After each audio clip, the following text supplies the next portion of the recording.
രാഷ്ട്രീയ കേരളത്തിന്റെ കണ്ണുകളെല്ലാം നീളുകയാണ് വടകര മണ്ഡലത്തിലേക്ക്. മണിക്കൂറുകൾ കുറഞ്ഞു വരുന്തോറും മുന്നണികളുടെ ചങ്കിടിപ്പ് കൂടുകയാണ്. എക്സിറ്റ് പോളുകൾ ഭൂരിഭാഗവും മണ്ഡലം UDF നിലനിർത്തും എന്ന് തന്നെയാണ് പ്രവചിക്കുന്നത്.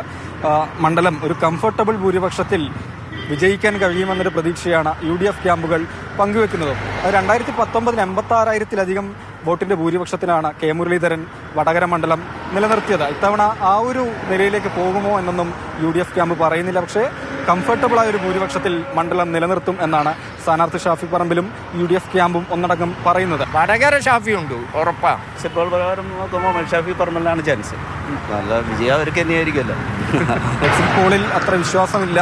മണ്ഡലം തിരിച്ചുപിടിക്കാൻ കഴിയും, ഇത്തവണ ഇടതിനൊപ്പം കൊണ്ടുപോകാൻ കഴിയും എന്നൊരു പ്രതീക്ഷയാണ് ഇടത് ക്യാമ്പുകൾ പങ്കുവെക്കുന്നത്. അത് ഏത് നിലയിലേക്കുള്ള ഭൂരിപക്ഷത്തിലേക്ക് പോകും എന്നൊന്നും ഈ ഒരു അവസാന നിമിഷത്തിൽ LDF ക്യാമ്പുകൾ പറയുന്നില്ല. പക്ഷേ തങ്ങളുടെ വോട്ടുകളെല്ലാം കൃത്യമായി പെട്ടിയിലാക്കാൻ കഴിഞ്ഞിട്ടുണ്ട്.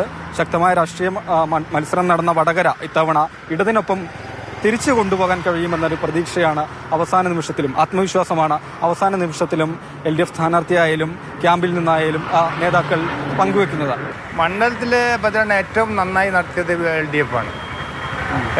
എല്ലാ മണ്ഡലത്തിലും രാഷ്ട്രീയ വിഷയങ്ങൾക്കൊപ്പം തന്നെ നിലവാരം കുറഞ്ഞ ചില പ്രചാരണ രീതികളും വടകര മണ്ഡലത്തിൽ വളരെ സജീവമായി തന്നെ നിന്നു. അത് തെരഞ്ഞെടുപ്പിന്റെ അവസാന നിമിഷം വരെ ഉണ്ടായിരുന്നു. അതായത് വ്യക്തി അധിക്ഷേപ ചർച്ചകൾ, ഒപ്പം വർഗീയ പ്രചാരണങ്ങൾ നടത്തി എന്ന രീതിയിലുള്ള സ്ക്രീൻഷോട്ടുകളൊക്കെ വലിയ രീതിയിൽ പ്രചരിച്ചു. അത് സ്ഥാനാർത്ഥികൾ തമ്മിലുള്ള നിയമപോരാട്ടത്തിനൊക്കെ കാരണമായി. ഇത് ജനങ്ങൾക്കിടയിൽ, വോട്ടർമാർക്കിടയിൽ ഏതെങ്കിലും വിധത്തിലുള്ള സ്വാധീനം ഉണ്ടാക്കിയിട്ടുണ്ടോ എന്നൊക്കെ മുന്നണികൾ ഈ അവസാന നിമിഷവും കൂട്ടിയും കിഴിച്ചുമൊക്കെ പരിശോധിച്ചുകൊണ്ടിരിക്കുകയാണ്. എന്തായാലും വടകരയുടെ മനസ്സ് എങ്ങോട്ട് പോകുമെന്ന് ഉറ്റുനോക്കുകയാണ് കേരളം. വിജയിക്കാൻ കഴിയുമെന്നൊരു ആത്മവിശ്വാസം UDF പറയുന്നു.